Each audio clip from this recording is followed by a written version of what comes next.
بسم اللہ الرحمن الرحیم۔ حضور صلی اللہ علیہ وسلم نے ارشاد فرمایا، کل المسلم علی المسلم حرام دمہ ومالہ وعرضہ، یعنی ہر مسلمان کا سب کچھ دوسرے مسلمان پر حرام ہے، اس کا خون، اس کا مال اور اس کی عزت۔ تو دین اسلام ایک عظیم اور جامع دین ہے جس میں ایک مسلمان کو دوسرے مسلمان کا بھائی کہا گیا ہے۔ حضور صلی اللہ علیہ وسلم ایک موقع پر ارشاد فرماتے ہیں، المسلم اخو المسلم، یعنی ایک مسلمان دوسرے مسلمان کا بھائی ہے۔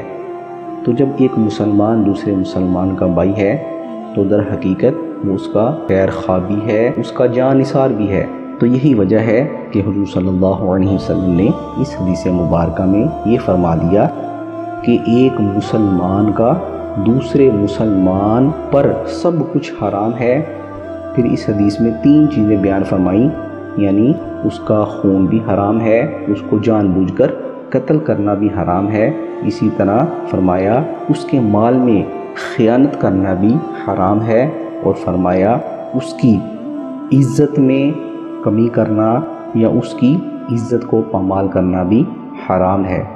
تو آپ صلی اللہ علیہ وسلم نے تاکید کرتے ہوئے فرمایا کہ ایک مسلمان کے لیے دوسرے مسلمان کا خون، اس کا مال اور اس کی عزت، یہ تمام چیزیں حرام ہیں۔